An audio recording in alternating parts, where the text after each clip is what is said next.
All right, let's get going. Thank you for your patience. We're starting just a few minutes behind time.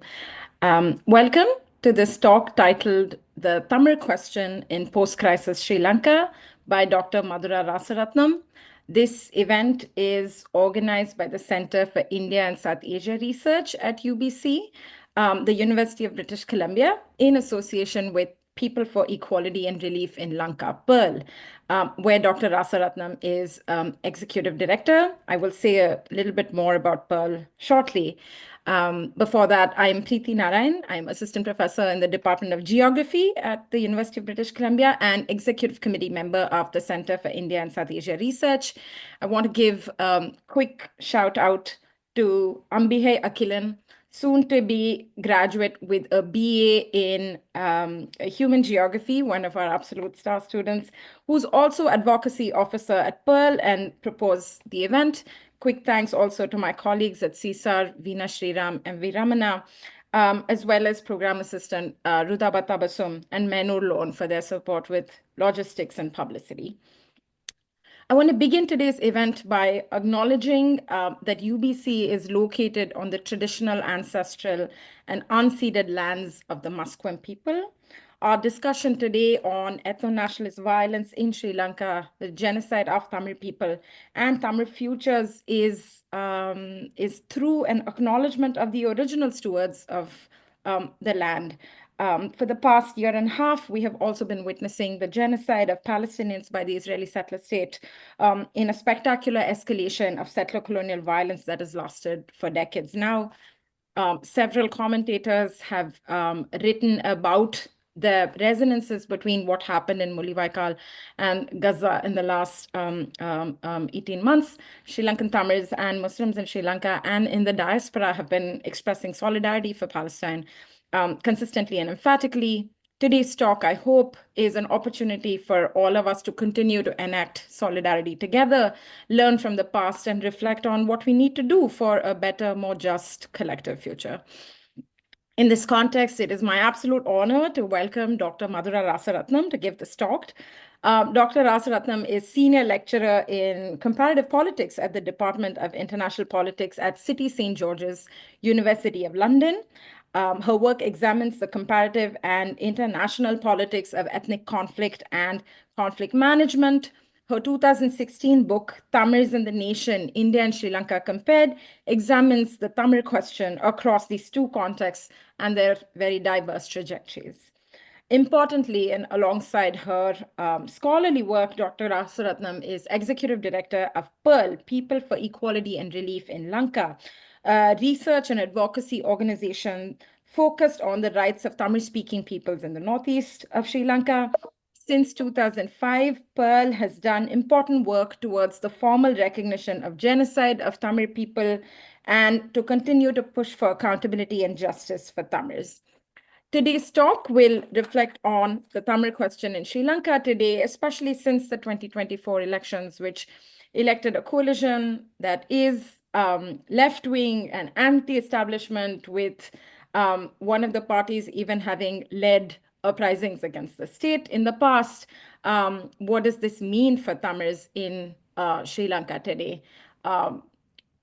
Look forward to hearing from you, Dr. Rasaratnam. Over to you. Okay, well, thank you for that introduction, Priti, and thanks to Priti and Ambihe and everyone else for organizing this talk.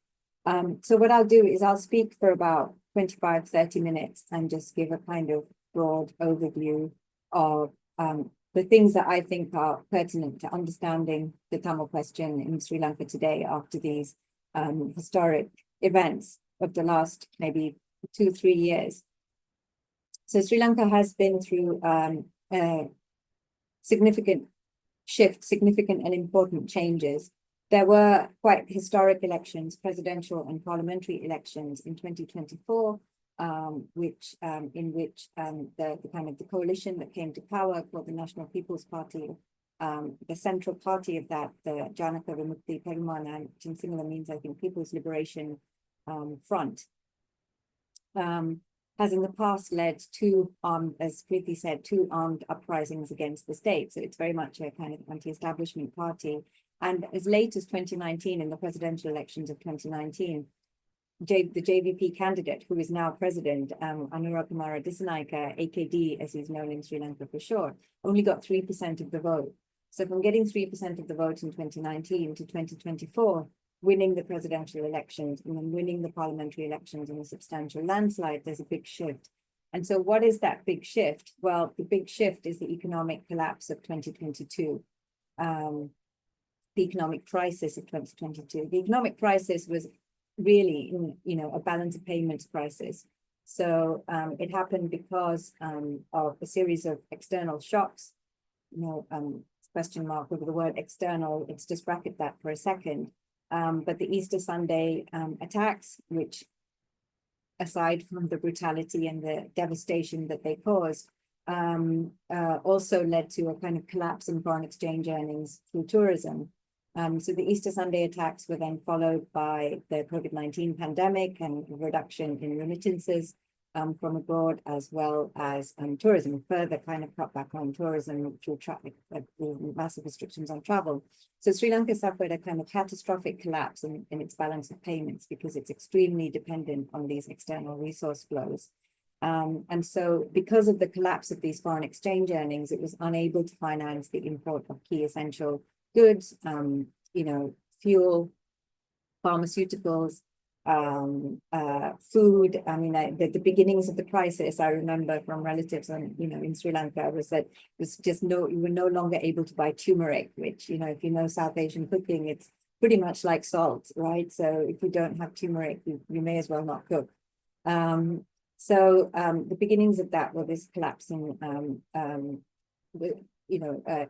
essential goods. And then, of course, what that means is that power starts to fail because you don't have fuel, electricity.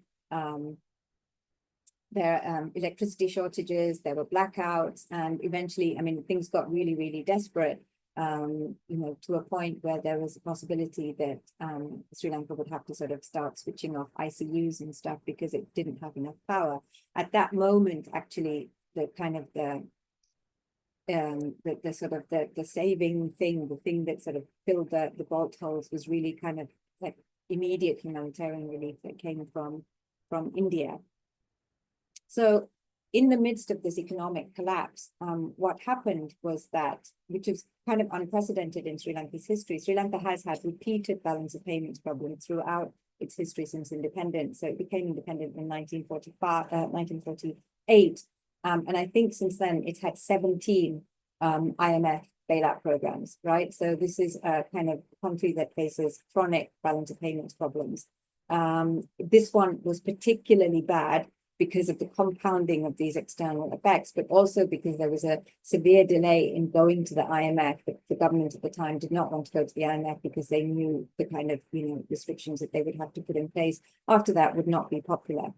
So through a series of kind of mass protests, the sitting government was ejected from power, and the Rajapaksa regime, which had kind of ruled the island since 2005, and which had been responsible for this massive consolidation of Sinhala-Buddhist nationalism, which had been responsible for, from the Sinhala-Buddhist perspective, the defeat of the LTT, the historic defeat of Tamil separatism, right? And kind of the entrenchment of Sinhala-Buddhist control over the whole island, which is, in Sinhala-Buddhist terms, is quite epochal. From the Tamil perspective, of course, this happened amidst mass atrocities that amount to genocide, but from the Sinhala-Buddhist perspective, it was celebrated as a great victory. That regime collapsed completely in 2022, or the legitimacy of that regime collapsed completely in 2022, and that was evident in the polls in 2024. And what has happened is the NPP, this party that's in power with the JVP at its core, with this candidate, Kumara Dissanayake, that party has really, if you look at the electoral demographics, it's taken a lot of the Rajapaksa's previous support from the Sinhala heartlands, from the rural areas, from the areas in the deep south. It's taken a lot of those voters. So the collapse of the Rajapaksa regime since 2009, and at the heart of it, we have this party that has led to armed uprising against the Sri Lankan state. And it's really important to understand what those armed uprisings are. So those armed uprisings are not really about the validity of Sinhala Buddhism per se. the armed uprisings worked within the umbrella of Sinhala Buddhisms. And the challenge that the JBP made was that the elites were not being true to the Sinhala Buddhist national interest in some way, both the economic interest, but also the political interests. So the 1987 to 1989 armed uprising against the Sinhala state by the JVP was on part because the economic reforms were hurting the kind of the Sinhala rural base, but also because the kind of the government at the time was seen to be appeasing the Tamils by going along with an Indian plan to grant autonomy to the Tamil-speaking areas, right? So it was kind of appeasing both the Tamils and Indian imperialists and Western imperialists, and often in kind of Sinhala Buddhist vernacular thinking, all those things are the same. They're all connected together. So the armed uprisings take place within the envelope of Sinhala Buddhism, but there is a real divide of class and caste in them, right? There's very much a class divide. That very crudely, the two main parties rely on people who own some form of capital, whether it's land and they've converted it into other forms of capital, but some kind of economic control, right, in the rural and urban economies. And the people who the JVP mobilizes are people who don't have that capital. So there's a broad kind of class that somewhat overlaps with caste, not perfectly, but somewhat overlaps with caste as well. There's a class divide, but there's also a kind of party structure divide, whereas the existing parties, and certainly the Rajapaksas, work very much, as you might expect, for parties that are organized around ownership of different forms of capital and the accumulation of that capital and the servicing of that capital. Those parties are organized around patronage networks. Whereas the JVP is organized, it's a cadre-based political party. So it is just organized and it works differently, right? So that is a real kind of it's a real shift, and this was a fairly categorical result in terms of the presidential election and the parliamentary election, and given the kind of the dire economic straits that the country experienced, and it wasn't just about middle class people in Colombo not having electricity since the economic crisis and since the fairly stringent IMF package that has been put in place, that massive increases in indicators in things like poverty, malnutrition amongst children, I think even school attendance. So all of these things have really shot up, which is an absolute tragedy for Sri Lanka, which had managed to do so well, despite not really having massive economic growth. On those indicators in the decades since independence, all of those have started to fall in the wrong direction. After the economic collapse and after the IMF's austerity program as well.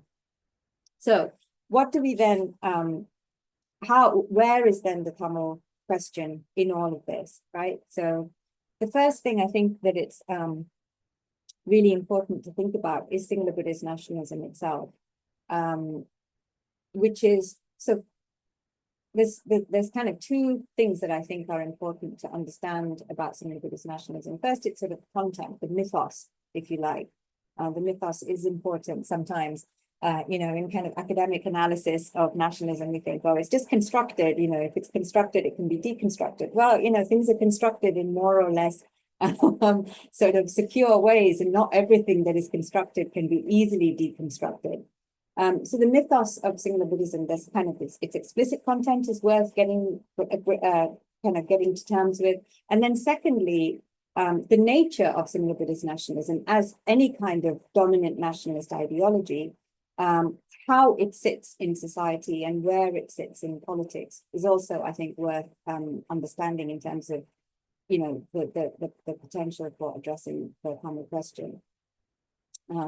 So Sinhala Buddhist nationalism, in terms of its mythos, is this idea at root that the Sinhala Buddhist nation is perpetually threatened by outsiders, by outside forces. The Sinhala Buddhist nation, which was bequeathed the entire island of Sri Lanka by the Buddha himself, as a kind of last refuge for his philosophy, and where his philosophy, his dharma, his way would thrive, is perpetually under threat by outsiders, various outsiders, but principally the Tamils.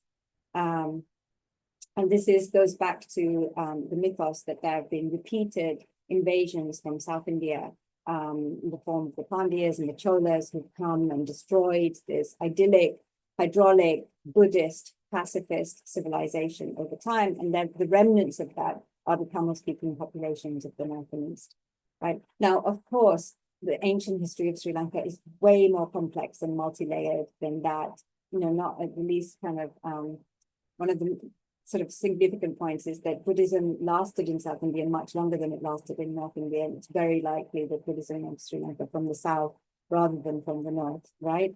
And that, ancient people in classical and medieval times just didn't think in terms of nation states. They had totally different ways of organizing politics and society, and these categories just wouldn't have made a lot of sense to them. But that is that, and a lot of this idea of Sri Lanka being, this idea of civilizations and civilizations being despoiled from outside. This also, those who are familiar with the subcontinent broadly will know this is a very familiar theme of Indian history, South Asian historiography. So you see similar kinds of things in Hindu nationalist historiography, for example, that there's this Vedic civilization and it's constantly being, despoiled by Muslims who are invading and so on and so forth, right? Which overlooks a complex, multifaceted nature of the subcontinent and its connections to the regions around it. So this is the kind of this historiography, but the Tamils are the threat in that continuous kind of threat through these invasions from the Chola period. And one way of kind of explaining to you how this repeatedly comes up is that I recently saw an interview in Sinhala with a senior military, I think naval commander, who played an important role in the defeat of the LTT and the mass atrocities that took place. And he says, well, this civil war, it didn't just start in the 80s. It started with the Pandyas, right? And then it continued under the Cholas. So we defeated this, this epic war that has been ongoing for centuries, right? So that's the historical framework in which it's seen. He's not unusual. These kind of tropes are repeated ad nauseum by senior leaders throughout history. So, for example, Fonseca, South Fonseca was a military commander, army commander during the time of the war. Said the Tamils are guests in our countries. Tamils and the Muslims, they're guests in our countries. We treat them like our younger brothers. But if they ask for too much, then we know what to do. Right. Another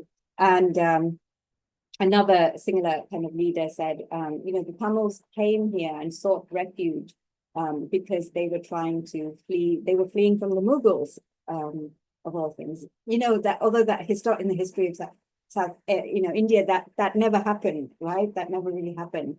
So they were fleeing from the Mughals.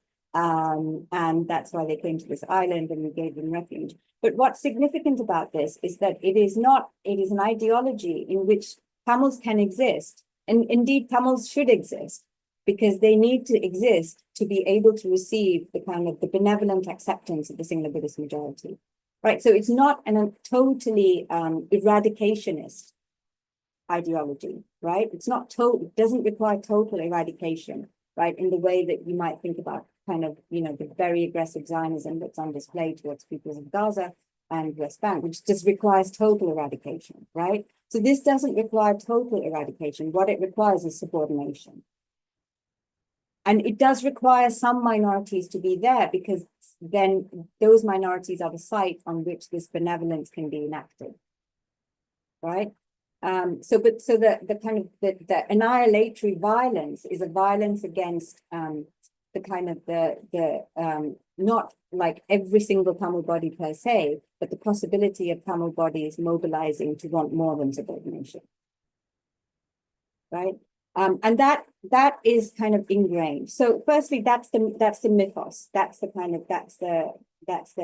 common sense logic. The second thing to think about it is that it's commonsensical. It's not a doctrinaire set of principles, right? It's not like the good Marxist with the Communist Manifesto on their bookshelf, or like the way in which sort of Marxists think about ideology, that you can have debates between Trotskyites and Leninists, whatever it is. No, it's nothing like that. It's just common sense.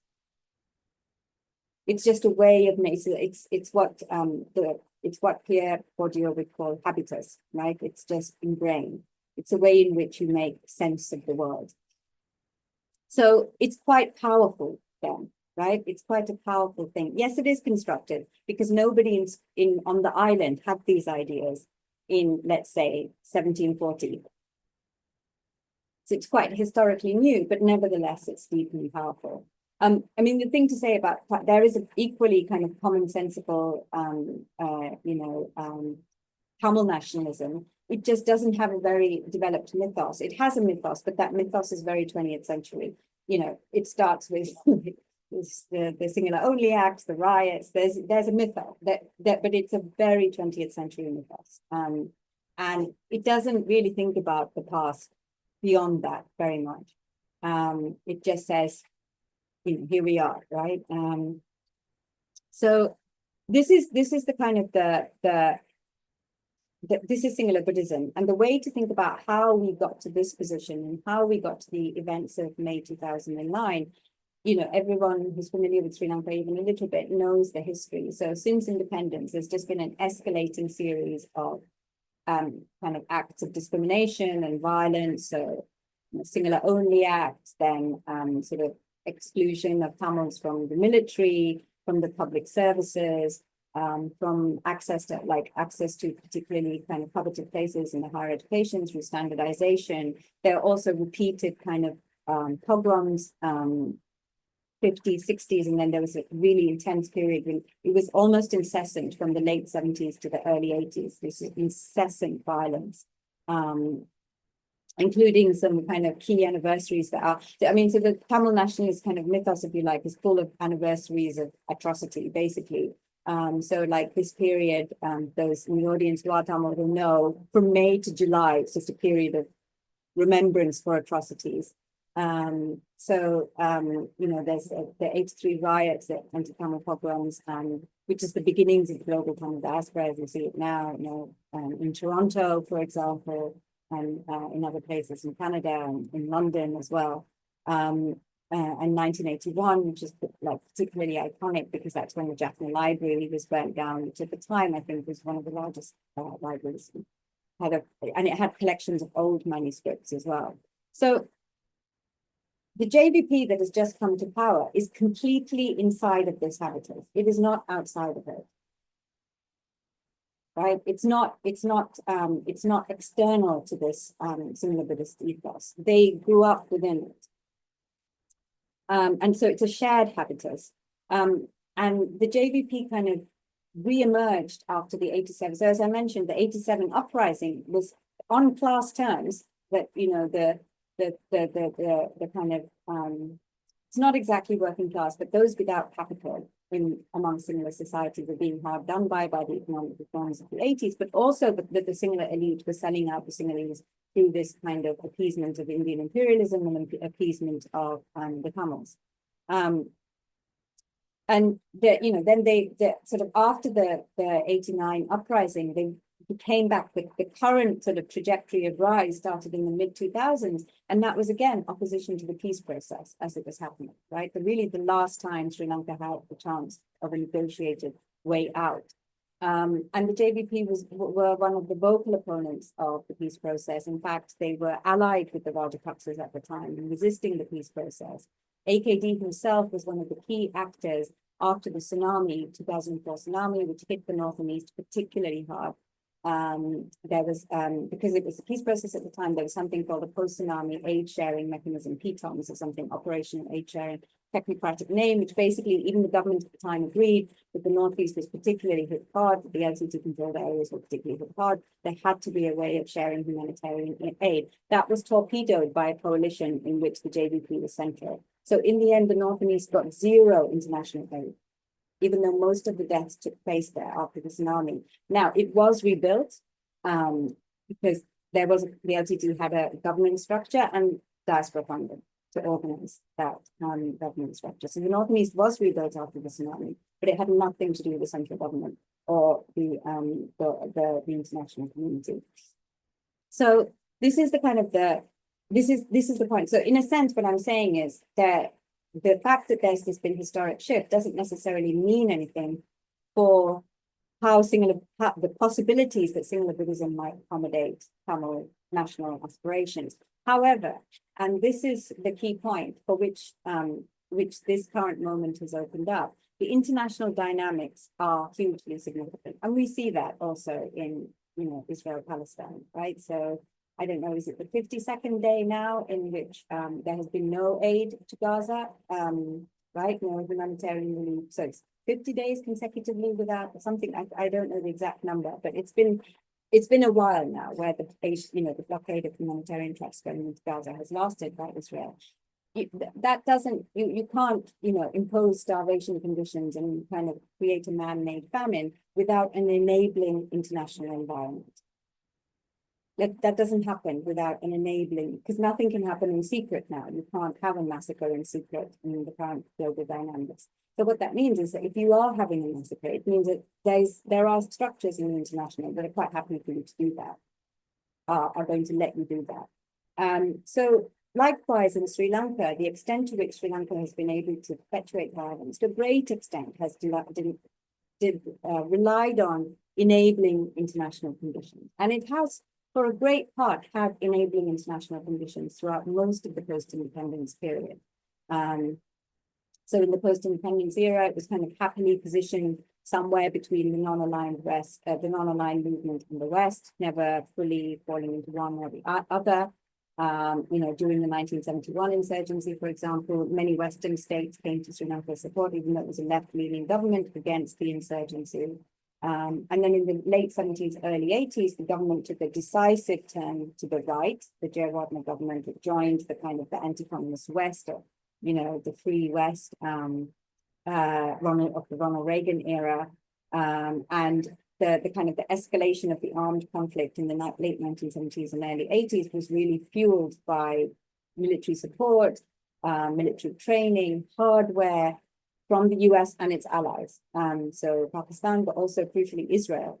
So a lot of the Sri Lankan military's kind of infrastructure, military hardware of that period, and continuing, I think, by things like Kafir jets, Devora gunboats, in the 80s and the 90s, during the era of like really intense urban counterinsurgency, the South African armored battle personnel carriers, which are, people who grew up in that time, they can spot them a mile off, these big trucks, right? So that was the Sri Lanka has always been positioned from the 80s in that way.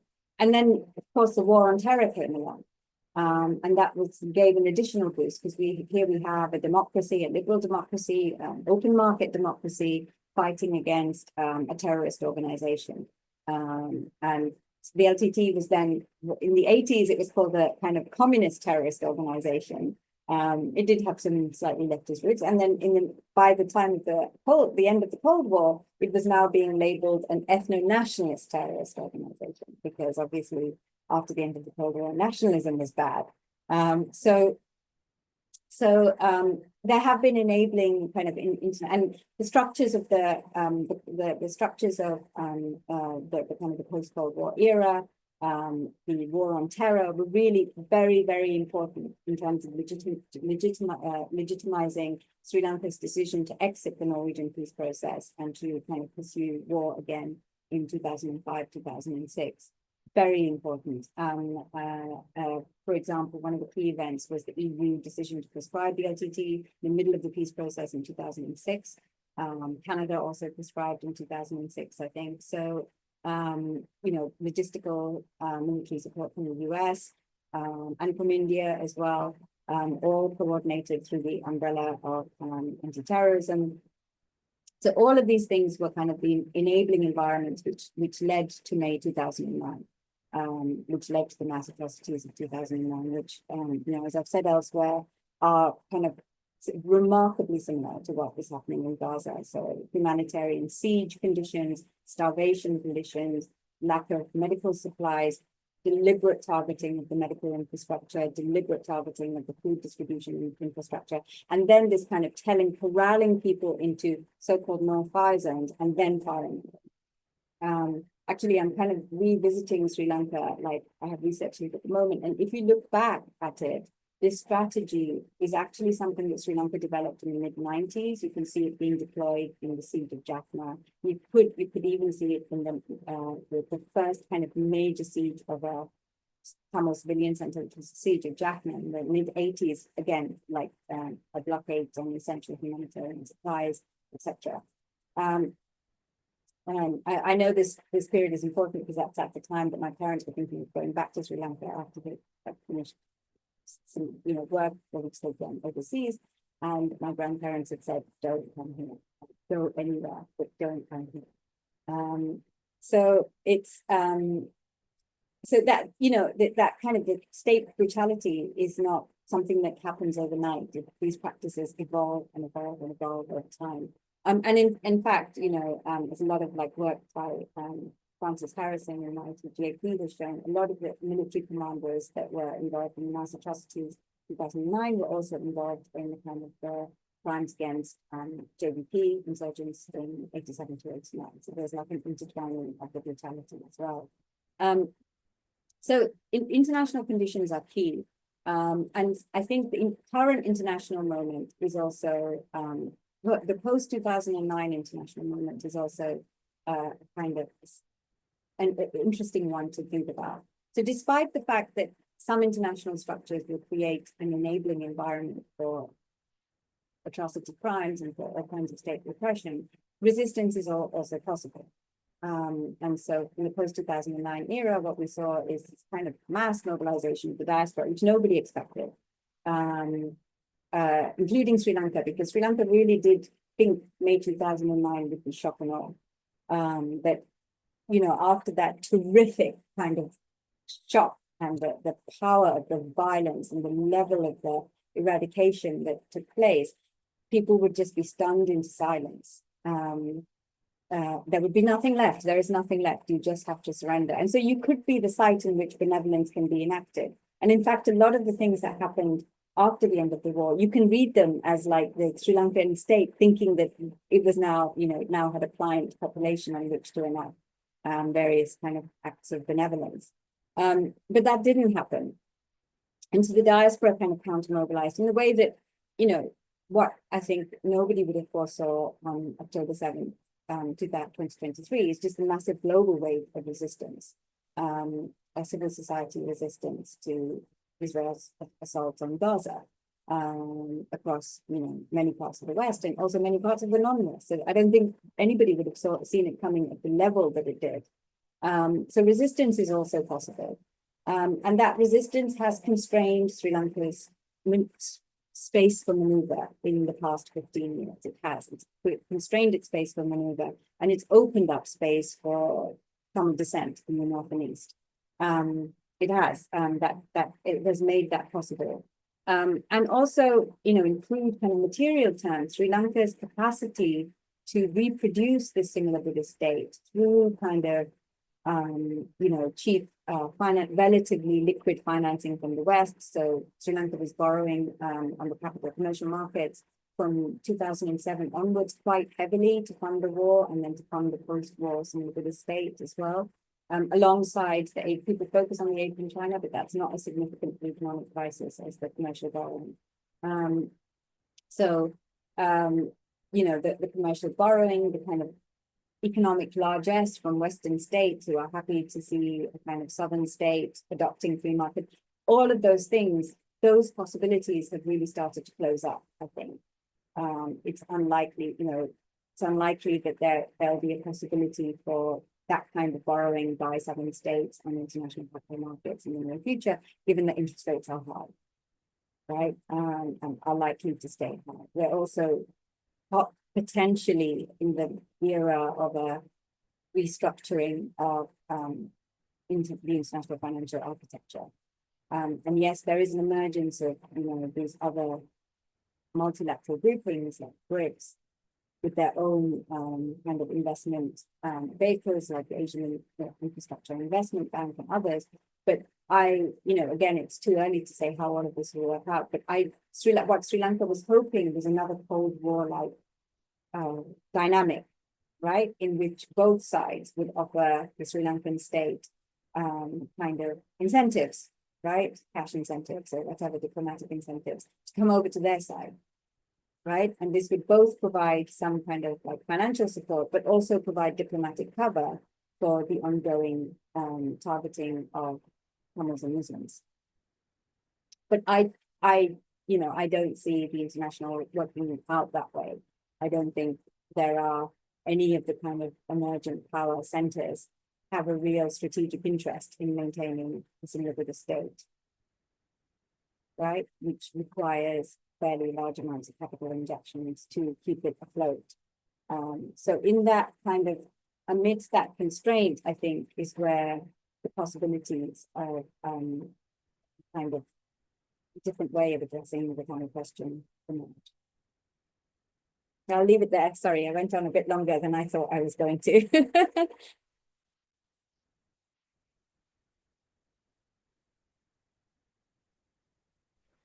Preeti, unfortunately, you're muted, I think.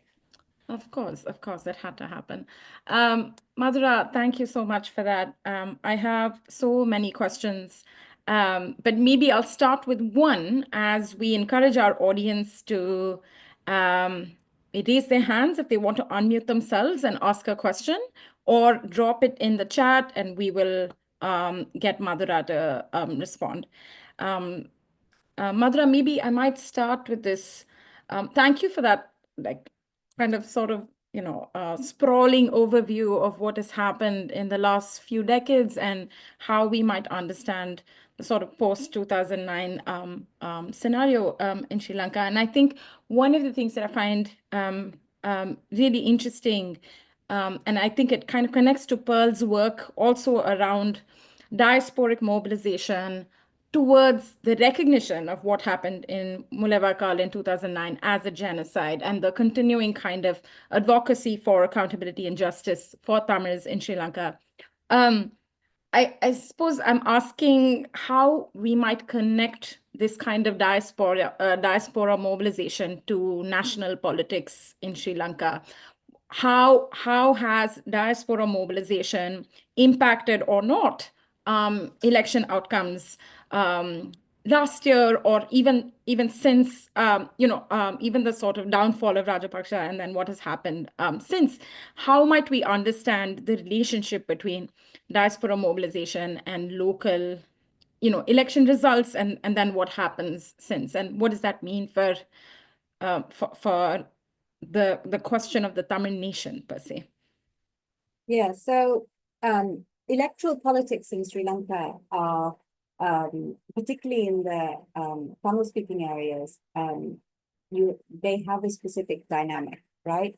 So in the Tamil-speaking areas, the party that was dominant until recently is something called the Tamil National Alliance, right?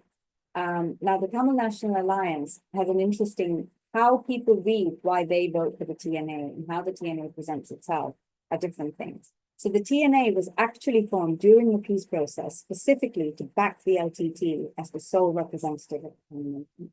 That's its history. It is not the moderate alternative to the LTT, although that is forgotten, right?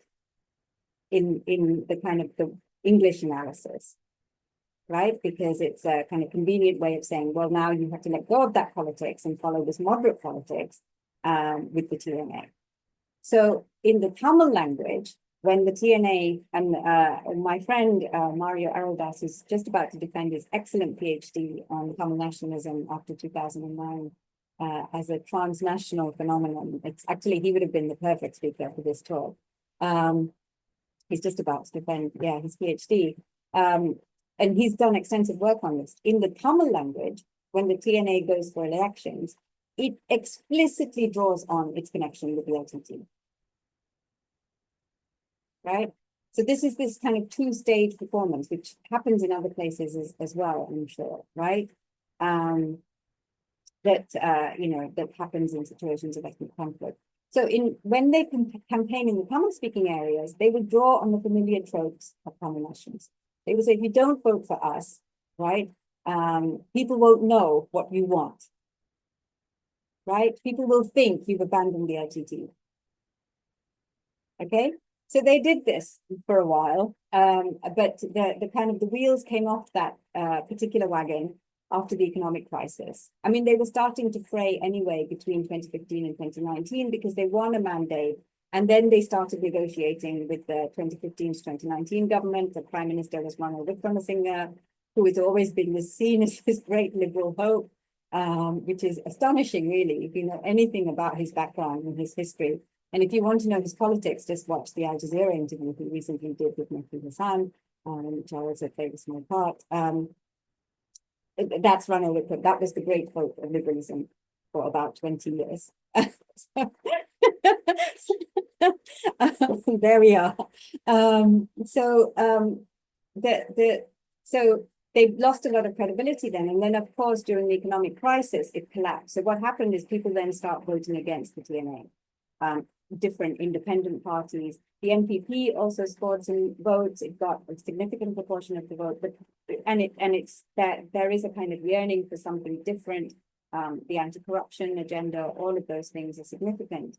There is also some analysis that the proportion of the vote that they got was the proportion that would have gone to pro-government parties in the previous era, with the pro-government paramilitary parties like the EPDP movement. There are others. So there's a kind of murky electoral politics that works in the Tamil-speaking areas, where paramilitary parties often stood for elections during the war era, using funds that came from the government, using funds that came from extortion, etc. So political, like electoral politics and diaspora politics are disconnected. Where diaspora politics connects is with civil society. Right, so with protest movements like the movements of people wanting back their land from the military, the parents, the families have disappeared, and other kinds of activists. The diaspora has actually not intervened explicitly on a big scale in electoral politics per se. It's worked outside of it, and I think kind of successfully so, because how do you constrain the state? Well, you have to constrain it from outside. And so the big achievements really of this diaspora politics are not in particular outcomes in Sri Lanka. The big achievements are the three UN reports. Because if you go back to May 2009, the Sri Lankan government was completely in control of the Middle East. They wouldn't let outsiders in. In September 2008, before they started the onslaught on the Bani, they ordered the UN to leave the Bani, and they did. Right, and the UN subsequently acknowledged its own complete failure. I'm glad to see that in Gaza, the humanitarian community has been vocal and active in challenging the Israeli government. And I'd like to think in some way that was kind of a lesson from the utter appalling failures in Madura. So they forced the international community out. They then tried to control who came into Bani and how they came in. So there was, I mean, they had pretty much put like blanket control, and they said, look, no civilians died. And this is in the era before smartphones, right? So we don't have the kind of coverage that we have now of what's going on in Gaza. We don't have the real-time analysis from people like Forensic Architecture, and Amnesty and others who can use the evidence that's coming to build up a picture already, right? We didn't have that because it was before the era of widespread. It was 2009 I think I got my first smartphone in 2009. So before the era of the widespread use of smartphones. So the fact that we have 3 UN reports that kind of categorically state, or to a great extent categorically state what happened, and we have this wealth of growing evidence, and we can now even plausibly say this was an act of kind of annihilatory genocidal violence, is because of the work that took place, the political mobilization that took place after 2011. It was not an assured outcome at all. And that has then had an impact on Sri Lanka's domestic politics in ways that are really difficult to measure, but are clearly present. Because every time Sri Lanka is up for discussion at the UN, it is an issue in domestic politics. When Britain recently sanctioned the sort of military individuals, it was an issue in domestic politics. When Gotabaya fled the island after the Aragalaya protests, there was a concern as to where he could go, because there are places that have, where he could be arrested, and that might have implications, and there are places where he probably won't be arrested. So that it has a massive impact on Sri Lanka's domestic politics, but not at the direct level of this person got elected because the diaspora supported them. Because the diaspora actually hasn't acted in a big way at that kind of micro level.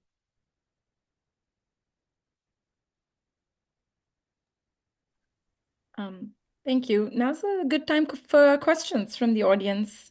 If people had any, you can raise your hand. You know how to do that, or just unmute yourself.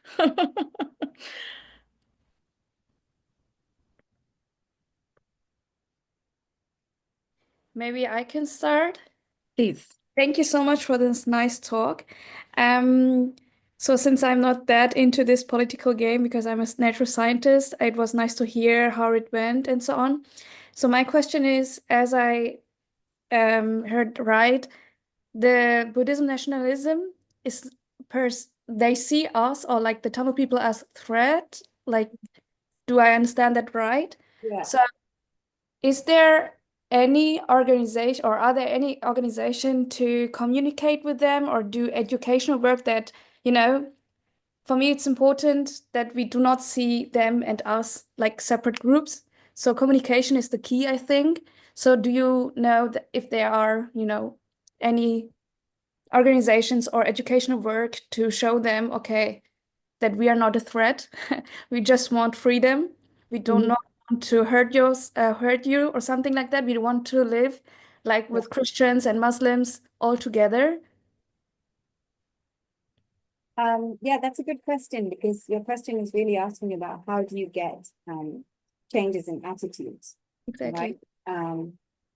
And so I think probably this kind of goes to how do you shift people's worldviews, right?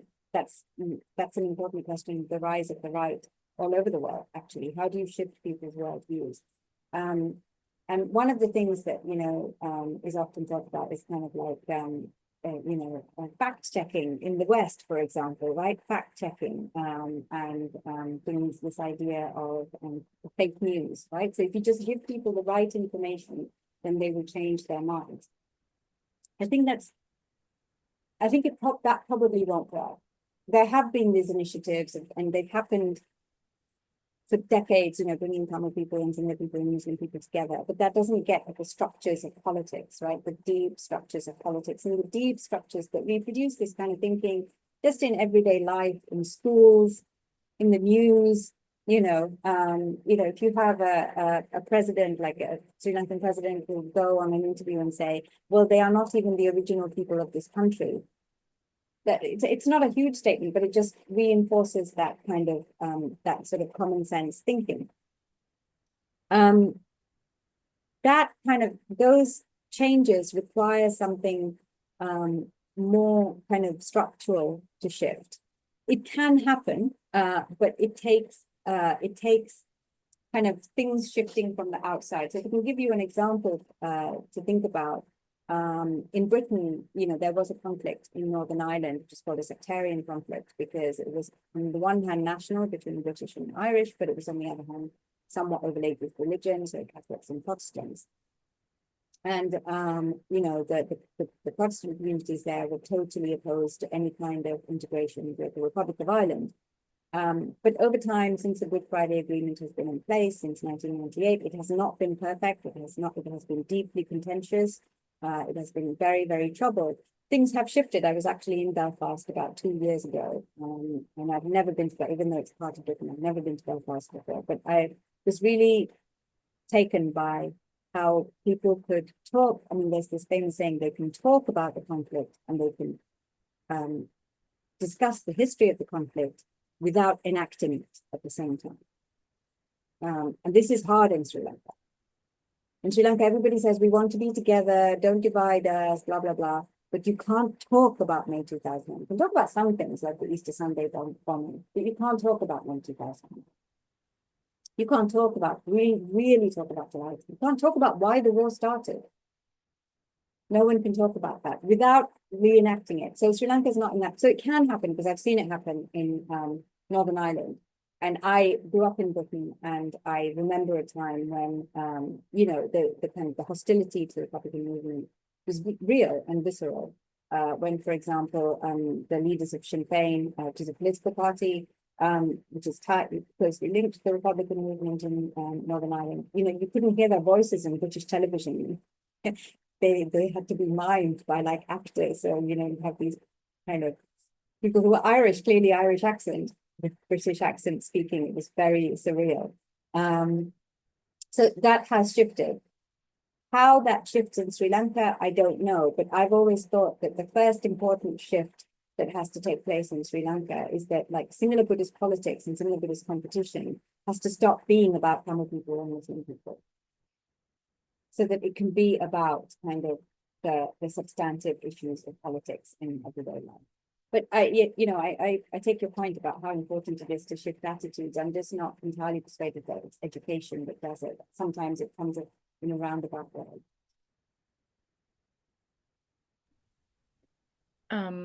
In the chat, there is a link to an organization that's one of a few NGOs that focuses on re-education and revisionist histories. That was dropped by one of our audience members. Thank you for that. I also have a question from Sophie that I'm going to read out. How do you feel about the first months under the new president regarding the Tamils in Sri Lanka? Do you feel that process is made, or is it disappointing so far? He was also voted into power by the Tamil people. So how do we understand that alongside the ongoing land conflicts in the Northeast? So I think, I mean, one thing to note for the presidential elections is I think the other candidate, Sajid Premadasa, got more votes in the Northeast than APD, I think. And so it wasn't his electoral performance in the Northeast was not as convincing as it was in the similar areas. And people in the Northeast, it's not they think Sajid was going to solve the problem, but he was probably better, because I think he said something like he would implement the 13th Amendment. Nobody believed he would do this. But, you know, if you're given a choice between very stale bread or just stale bread and you're starving, you have to make a choice between the two. Right? And this has been Tamil politics since the 80s, right? Since that people have always voted for somebody. That doesn't mean anything, really. So he wasn't necessarily voted in by the Tamil people, and I think it would be a bit premature to read it in that way. I think the first few months, one thing I would say is that because the kind of the fallout of the economic crisis has been so acute, and it has been focused on fixing that, antagonism with the Tamils, with the diaspora, the Muslims has not been at the forefront. So the kind of the pitch of the ethnic conflict has come down, right? Because it is the NPP has been focused on resolving or improving the economic conditions of most people, of the people who voted them into power. It's going to be very hard for them to do that because of their very real financial constraints that they face, because of their pretty difficult global economic conditions, right? And because really, like, although it's a terrible, terrible program, there's really no option except sticking with the IMF program. And, you know, things like, for example, he said he would reduce, I think, the price of the electricity tariffs and the price of diesel. It's really not going to be possible to do either of those things. Of course, there is a way of doing those things, which is substantial taxes on wealth, but Sri Lanka has never been able to do. And the NPP has not been able to do that either. So I think what I would say about the first few months is it's clear that this present government is committed, insofar as it's committed to improving living conditions of ordinary people and maintaining economic stability. I think it is sensible enough to know that ethnic antagonism is not going to be helpful. Although, having said that, what is also true in relation to the land grabs is that there is an architecture of kind of state-sponsored settlements in the North and East, which has been ongoing since independence. In the 1980s, this kind of reached a fever pitch, and it really did look like the West Bank. And a lot of inspiration, Sri Lanka took a lot of inspiration from the West Bank by arming settlers, in the way that they are in the West Bank and so on and so forth as well. So there's a lot of history about the backwards and forwards of those links as well. So there is an infrastructure of land grabs and land settlements, and these are ongoing. But because the state itself is not as well financed as, say, Israel is, that program of settlements is also cannot be as aggressive as maybe they would like, because settlements are expensive. That's also just like a material fact. Settlements, you need money to make them work. They might eventually generate money, but in the first instance, they're capital intensive investments with roads, houses, infrastructure, all of that stuff costs money. But there are kind of ongoing disputes. Haidi, the temple, which is in the question, is an important one, because that is in Jaffna, where most of the land is privately owned, very little is state-owned. The land is also extremely expensive, even by, like, I don't know, Colombo standards, regional standards, it's extremely expensive land. Basically, there's been a kind of very aggressive move by the former army commander, Shirendra Silva, along with some very kind of aggressive Buddhist monks, to claim some of that land as kind of archaeological significance for Buddhists, and to build a stupa pretty much next to and on a temple, which is a pattern you see in India as well. There's something under a mosque that is of great importance. So, yeah. A question from Chandramali in the chat. Thank you, Dr. Madura Rasaratnam, for the excellent speech. I'm from Puducherry and I'm submitting my question because my mic's not functioning. How can there be a collective effort by Tamil politicians in the Tamil regions to counter the majoritarian narrative promoted by the JVP and resist the Sri Lankan identity being forcefully imposed on the Tamils? Also considering that the 13th Amendment was introduced to devolve power to the provinces, but has only resulted in namesake autonomy for the Tamil areas, how could the local council elections impact the long-delayed provincial elections? If I can also jump onto that question, Madura, I was also wondering what to think about the nationalist question for Tamils now. Is that an ask or a demand that is still politically active, viable? How is it and can be made? Yeah, thank you. Yeah, so I think both those questions are kind of connected, right? So everybody is looking for, how can Tamil politicians come to push these demands, and how can, where is the Tamil kind of national question? So if you think about Tamil nationalism also as this common sense, right? That's not it's not on a banner somewhere. It's not a manifesto. It's just a common sense. And you think about people trying to get to a state where they're not occupied, they're not being constrained in this way as the ultimate outcome. Tamil nationalism kind of becomes evident in some ways that are outside of electoral politics. So always, like, for example, at these remembrance or Mullivaikal, people will just spontaneously do it. Nobody tells them to do that. We don't need a politician to tell them. Mavirana, which is November 27th, which is the remembrance event for the Hades, not just LTP, but some of the other militant groups as well, who died. That's just local grassroots efforts. There's no central, or particularly after the demise of the LTT, there is nobody organizing. That's just what people do. In the same way, nobody needs to tell them to celebrate Pai Pongal or New Year's. Nobody needs to tell them to do this. People just do this. So that when you're looking for Tamil nationalism, don't look for programmatic statements. Just look for everyday things like this. So that's where it is. In terms of addressing the Tamil question, I think sometimes you see these big moves, that people want to put forward a common candidate, or people want to how can we put forward a common candidate, or how can we put forward a party platform that everybody could unite behind? How could we get everybody to sign on to a single manifesto, and that would maybe make the difference? I mean, it might. It's going to be quite hard work, because local government elections are very often about local things. You need a national architecture and infrastructure to bring those localities together. During the LTT era, it was able to bring these disparate parties together because it did have a national, kind of like a territorial infrastructure to do that, right? It had an organizing structure. politics needs organizations very often. So that is one way, and people have tried that. But I kind of tend to think about it in a different way. Like, what are the immediate pressing concerns right now? And these have been the same since the Norwegian peace. In fact, they've been the same since the mid-1990s, right? Tamil demands have not changed. It's not, we want communism. Nobody has actually, not even the LTT, gone into a negotiation and said, oh, here's communism, I want this. Then no one has said that. Remarkable, I know. We would not think that by reading some of the literature, even some of the peer-reviewed literature. But actually, what has been the upstate of negotiations is we want demilitarization. Can you please just get off our land? We want normalization, first and foremost, right? Large swathes of land, even in Jaffna, are still controlled by the military. And the people who own that land, again, very valuable land, very expensive land, are living in camps. Right? So that land, even if they don't farm it, is an asset that they can use to generate wealth, right?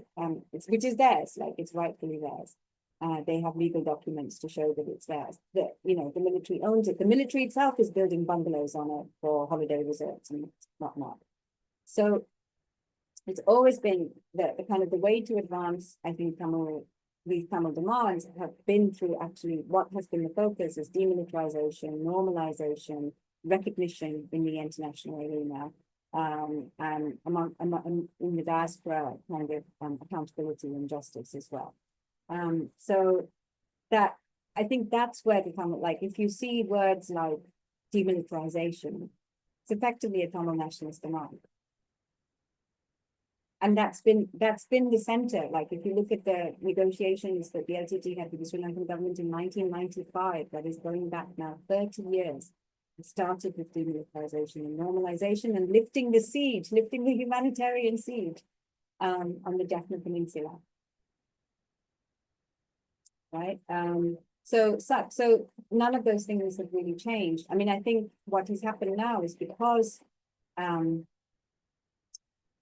it's possible that because the current government is more focused on improving the economy, improving welfare for everybody, that there will be more space for the kind of grassroots development work in the North and East in the coming. There might be more space. There certainly wasn't when Gurkha was in power. It would have been really just the logistics of it, just the day-to-day practicalities of it, working near an army camp, getting the right clearances, all of those things would have been just incredibly difficult.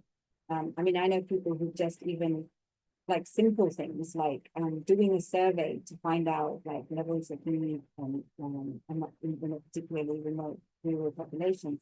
Within 25 minutes of them doing that, they're being questioned by the military.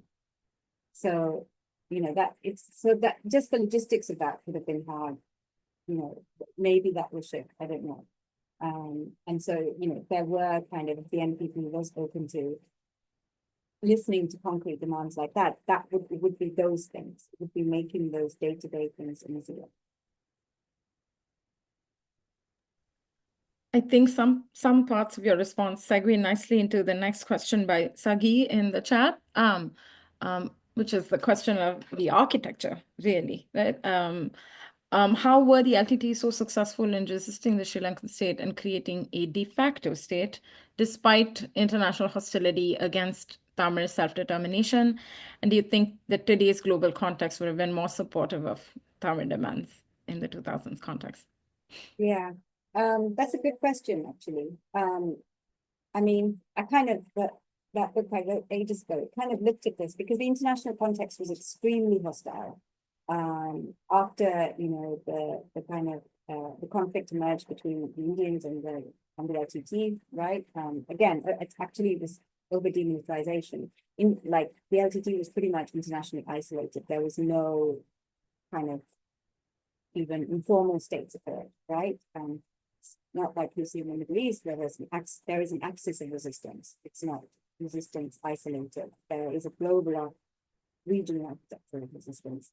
The LTT was pretty much alone, and the answer I kind of gave at the time, and other people have also given, is that it was just a work of enormous organization and mobilization amongst population there and amongst the diaspora. So diaspora was key, the growing diaspora was key. So it was a work of immense organization and mobilization. It is quite like an extremely politicized population. I think there were 300,000 people at 150, something like this, people on the streets in London at the time. At most there were, in 2009, at most there are maybe 450 to 500,000 Sri Lankan Tamils in London, at most, at the outer limit. It's pretty much everybody was there. And I remember it, pretty much everybody I knew was there. So, so there's a kind of a work of immense mobilization and organization. And also, as the war, the LTT's military kind of strategy was always quite light in a way because it had to draw on resources that it could mobilize itself. So as the military escalated, it kind of escalated in its shadow, right? And the way in which it did that was by capturing military equipment from the Sri Lankan government and then understanding it, how to use it, and then turning it around and using it. So the artillery pieces, the multi-barrel rocket launchers, all captured Navy craft, all of these things, right? And so there was, I think it was a kind of, it was kind of sort of the organizational structure, which also goes to the point that really, politics is about organization. You can't do anything without competent organization, and with the competent organization, you can pretty much do anything if you put your mind to it, is my view. And would the global context be a bit more? I think the global context has changed. I think we're leaving the era of the war on terror. I know that, if you're looking at kind of appalling events in Gaza, that doesn't seem true. But I think if you kind of pan out it, and it doesn't help the people who are suffering right now in Gaza either, but I think the conditions in which there is just a de facto acceptance that if someone is labeled a terrorist, and then everybody, the whole world can just get behind mass atrocities, that era has gone decisively. Because despite the language of terrorism, despite the language of self-defense, we can see sections of the international community thinking differently, acting differently, right? South Africa brought the ICJ case. Some European countries have started to recognize Palestine. China has said very explicitly, openly, actually, the Chinese ambassador, I think, Chinese representative, I think at the ICJ, I have to look this up, said very clearly, people under occupation have a right to resist, right? That is a shift. It's a big change that I have not heard a representative of such a big state talking in that way in a public forum in my lifetime, which has been, in the post-Cold War era. So those things have shifted, I think, quite decisively. The possibility, the idea that political conflicts need political solutions, I think, is going to come back. The war on terror era said that there are no political conflicts. There's only terrorism. And the only answer ever is liberal democracy and free markets. And all conflicts can be solved in that framework. And if you're resisting that framework, it must be because you're a terrorist.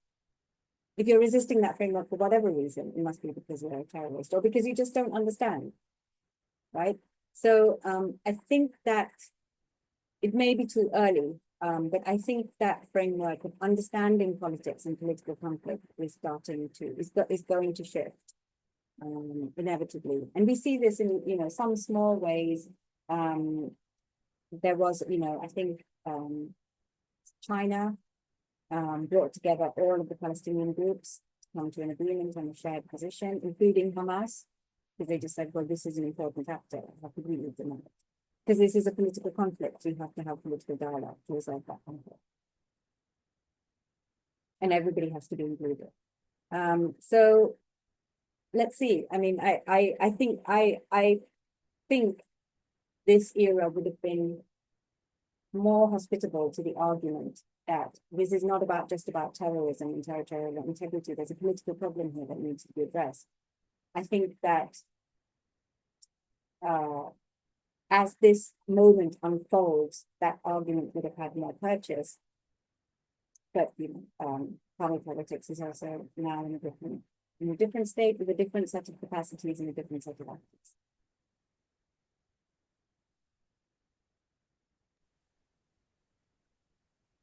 Some links on Pearl's work that have been dropped in the chat, and I would encourage you all to check it out. Other questions? We still have a little more time in case. Oh, great. I seem to have missed a question. Thank you for pointing that out. Amara, just give me 1 second to find it.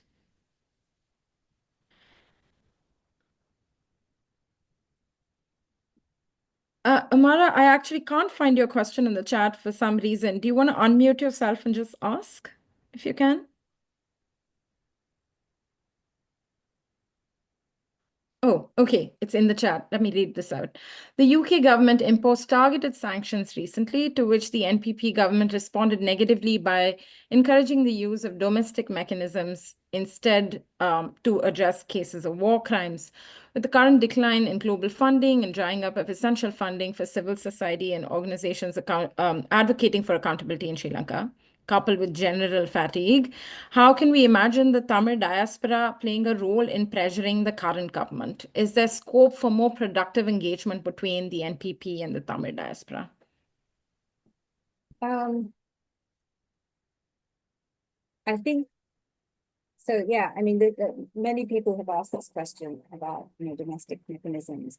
One thing I will say about domestic mechanisms is the current president himself has said that the Sri Lankan state is what did he say? It's a criminal state, right? And he was talking about the extent to which, elements of the military elements, other elements act in a completely rogue and unaccountable way, right? The current government also, to its credit, has taken the still really, quite sinister accusations about the Easter Sunday attacks and the possibility of collusion maybe that have been made by fairly senior people, including the Cardinal, the most senior Catholic figure in Sri Lanka, Cardinal Martin Manjit, and other members of the Catholic Church in Sri Lanka, that there was some collusion. They're taking that seriously, which is an appalling thing if true. So given that that is the state, how can you have a domestic mechanism? Given that the president himself has said that, what is the kind of possibility of having a domestic mechanism that could even plausibly work, right? Until that is addressed. South Africa is often used as an example, but it's really important to remember that the South African mechanisms that took place, which have also been criticized, come under criticism, they took place after apartheid has been dismantled, right? At the very least, we would one little sign to show that it's possible to have an internal mechanism that would even be minimally credible, is to see that, for example, judicial disputes, like the disputed land, some people have used the judicial mechanisms, including Madura, for example, where like a religious site has been illegally occupied. That is resolved according to principles of justice and fairness, but it still hasn't been resolved. It's a very simple issue.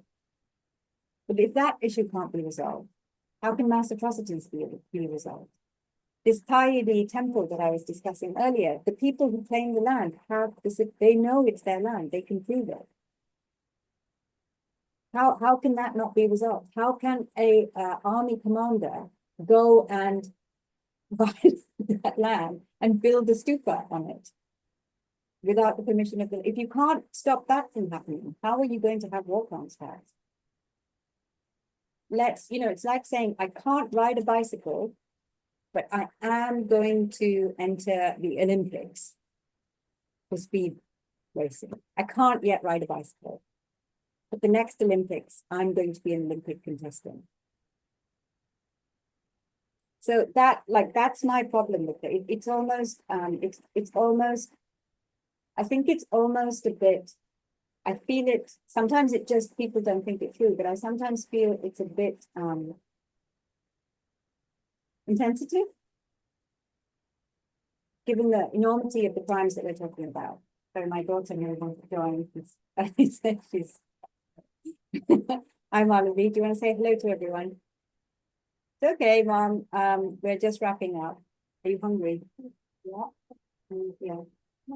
Hungry. Okay. Madhura, there was, I think, one question in the audience. Prem, had you raised your hand? You want to unmute yourself and ask? Yeah, I just want to just respond to Amara's second point about NPP and diaspora engagement. I think if any diaspora organization is asked to engage, I think the sensible thing they would say is, let's see you just resolve this one thing we've been asking since 1995. Can you do Kaidu?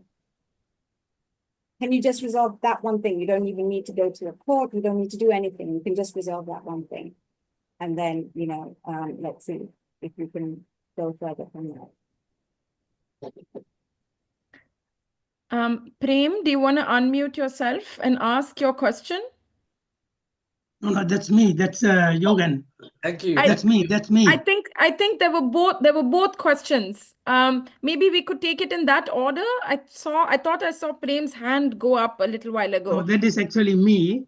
That's me. Maybe it's side by side. That is wave into his frame, I guess. So that's me. Okay. Prem, could we wait for just a second? Mr. Yohan, do you want to ask your question, please? Oh, yes, please. Thank you for this information to the other community and discussion initiation. So my question is, so a couple of times, the JVP was actually banned in my old country. Then later on, the government authorities, the policymakers decided to give them an opportunity politically, democratically come to the power. Because of that, the massacre happened to the people, the previous incidents. So as a remedy, they are giving the power to come to the power or the practice democracy. But the same token, why they can't lift the tiger political wing in order to come to the economically the democratically practice openly and get the Tamils rights, basically Tamils rights in the sense the economical success and educational success and land rights and protecting their language, culture, traditions. So that's the most important heritage protection need to be protected politically. So that's one of the question. And the second thing is the Sri Lankan the politicians, they successfully banned the freedom fighters internationally with the international community. The same token, why they can't bring international community to bring justice in order to get the political rights for the self-determination to the people protection, language, culture, and tradition, using the international community's influence, particularly bring them into the justice in the international community, international criminal court, or any other justice mechanism. Why, yes, this is justice, is a fairness. So global justice, because they use international community for their advantage. When the political solution comes, they are rejecting it. They don't want to preached by the other foreigners, right, or the foreign governments. On the other hand, they are using the International Monetary Fund to get the help to advantage of the Sri Lankan government. At the same token, the money the International Monetary Fund providers, they are not insisting to the government of Sri Lanka to bring political solution to the Tamil people, because the Portuguese came, Dutch came, British came, they all ruled it. Then after the World War I and World War II, they broke and they left the country. Now the Tamils are suppressed and oppressed, and they repeatedly did genocide. Basically, they destroyed the multiple times that economy of the genocidal economy, and the Tamils, the financial cup is being destroyed many times. It's happening in Sri Lanka because they don't want to see Tamils succeed in educationally. They don't want to see Tamils succeed in economically or financially. So they did this repeatedly. So the international community, why the international community is being suppressed, and why they are not, the war is over for 15 years, why there is no solution yet. So we want to have the solution. The people need to enjoy the freedom. They don't want to live under the occupation. So this is where is the international community's justice and fairness, and the United Nations, the Security Council, veto power. They are all playing against the people freedom, the people's survival, just to protecting their language, culture, tradition, and their land. So it's been happening, ignored by many years. So the first 30 years, the Westminster style parliamentary system is failed in Sri Lanka. Then the democracy, they use this, all the Tamil leaders, they are used their energy to bring peace. Many times they signed the accord.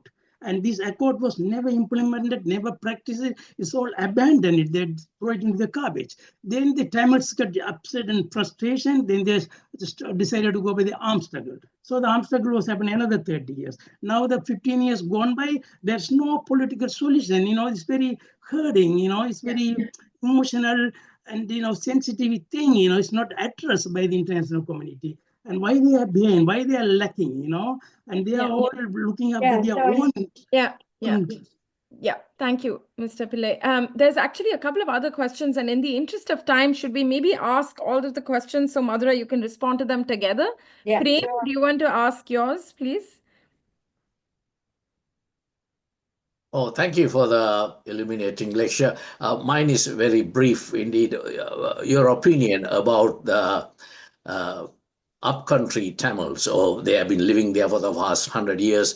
And I was a senior minister, Madam Paul Raj is a Minister of Women Affairs, and a person elected from the working class under the National People's Party. And what's going to happen in terms of their rights for the estate plantation workers and their descendants for the last 100 years? Thank you. Aswadan, Aravindan, could you ask your question too, please? Hi, can you hear me okay? Is that right? Hi. Hi. First of all, I just want to say, massive fan of your work, Madura, and thank you so much for doing this and everything you do. I guess my question is, as a member of the diaspora, the way I'll frame it is, how do you stay positive about all this? Because I'm actually in Sri Lanka, and I've been speaking to a lot of mental health professionals to try to sort of do my own thing. And there's a lot of alcoholism, there's a lot of domestic violence, there's a lot of drug use, and depends on how sort of tinfoil hat you want to go. A lot of this could be or not be sort of due to other factors sort of being pushing them forward because of so many people being displaced, so many sort of family structures that are no longer there. They sort of just do not have the foundations really to counter these things. And add to that the economic crash and the crisis. How do you stay positive about the future of the people of the North and Northeast, especially because seeing sort of ignorance to the Western and international community to Gaza, seeing, I guess, the growing apathy around the diaspora as we sort of get further and further from things like 2009, and it's less sort of shock and awe. How do you stay positive? Yeah. But yeah, thank you again for everything you do. Okay, so I'm not muted. Shall I take those questions in turn? Yeah, okay. So starting from the ban on the LTT, I think that's a good point, actually. I think it is something worth, Amara asked a question about how would you engage. I think removing the ban on the LTT is probably a good place to go because it removes the possibility of repression against the diaspora. People in the diaspora, when they go back to Colombo, can sometimes be picked up or sometimes under surveillance. But if you just remove the ban blanket, then it just facilitates that traffic. The diaspora has capacity, famously, was important in the rebuilding of the North and East after the tsunami. There's some, there's capacity there that can be used, that can be utilized for the North and East, for the island as a whole. But for that, we would need decriminalization. Basically, you would need to decriminalize the diaspora as a first step, and lifting the ban would be not a bad place to start. In terms of the international community, I mean, Mr. Pillai, I hear your frustration, but we're living amidst the carnage of Gaza, right? And we can see it. the international community is not prone to act in the interests of justice. It is not prone to act in the interests of the defenseless. The Mullivai case, sadly, is not unique. The Tamil case is not unique. This has happened before. And, you know, if we work together, it doesn't have to keep on happening. And we have to take whatever little, you know, courage and strength from the fact that, you know, there has been resistance to what we're seeing. So yeah, I hear you about the international community, but that is the way of international politics, right? That these things do happen, and the Mullivai case isn't unique. In terms of the estate workers, the possibility for the estate workers, I think that you know, Malaya Tamils, this is a really important constituency. I mean, and they're kind of it's a really important component of the way in which the Sinhala-Buddhist state, because in the early parts of Sinhala-Buddhist state building, it was actually the export earnings earned by the tea workers that financed a lot of that kind of welfare development, right? That gave Sri Lanka its high human development indicator. A lot of that came from export earnings, which were, you know, sort of earned on the back of the labor of Malaya Tamil people, but they didn't benefit from much of it, right? Their conditions really didn't improve. They didn't benefit from much of it because they were disenfranchised. They didn't, you know, benefit from the expanded sort of education, from the expanded social welfare. They certainly didn't benefit. In fact, they were explicitly excluded from the colonization schemes, right, in the North and East, even though as Tamil speakers, it may have made sense for them, you know, and they were landless. They were actually landless. So they were excluded from all of that. So in a sense, the kind of the emergence, and during the entire era, post-independence era, their kind of politics has been organized around political parties which have worked in a fairly feudal, patronage-centered, extractive way, you know, as a kind of, in my view, as a kind of substitute for real representation. What the NPP era promises, I don't know. It's a different form of politics, as I have said. This is a cadre-based political party. It's not a patronage-based political party. Whether they will remain that way as they stay in office, I don't know. But this is how they're built. So that promises more kind of is more promising in terms of the rights and material well-being of estate workers. That is promising. On the other hand, of course, estate workers, Malaya Tamil peoples, being amongst the poorest, right? People on the island are going to be hardest hit by the economic distress that's ongoing, are going to be hardest hit by the types of things that the measures that the IMF package is going to put in place. And those are constraints which the NPP at the international level has not seemed to want to challenge. And also domestically, it's very, very difficult. There is a way of challenging it, which is taxing wealth, but the NPP has not. It does not seem to be capable of or want to do that. I mean, I appreciate there are real domestic constraints to doing that, but that would be the truly revolutionary thing, right? To be able to tax wealth and to redistribute it. So I see where there's hope, and I see where people might be hopeful, but then we have to look at the material constraints as well and see what would need to happen to overcome those material constraints. In terms of the positivity and how you kind of how you stay positive. I think, yeah, of course, in the aftermath of the war, many things in the North got worse. I was speaking to somebody actually who she works at a school in Parandam, and she was saying many of the same things you're saying. That, you know, there's been a kind of like a social disintegration, a social decay, social fragmentation that's taking place, as well as a remaining kind of politicization. All of these problems are kind of there. There's kind of a great deal of impoverishment as well, right? And this is not, you know, this is also structural. This is because there's an occupation there. You know, the possibilities of having an economic revival are limited. But how you say positive is you always think about. I always think that if you find a way to act, whatever small way, that gives you a sense of agency, and that makes you feel positive. So sometimes you can't change everything, but if you act in a small way towards making that change, it makes you feel like you have it just lifts your mood because it gives you something to do. And so what I would say in terms of these kind of things that you're talking about is there are initiatives now within the Tamil community, within the diaspora, which is really focusing in a more structural way about how do we use the resources that are available in the diaspora to address these issues, not in a personal kind of charitable giving way or like helping my old school way or helping my village way, but in a systemic way, how can we address these issues? And maybe, so for me, like seeing those, at least seeing the thinking, starting to think about that and starting to have the possibilities of implementing some of those things is what makes me feel hopeful. And also the fact that people can see that these are problems that need to be fixed. You can't fix a problem unless you see it. The fact that people like you see the problems is the first step towards something else. So that makes me feel hopeful as well.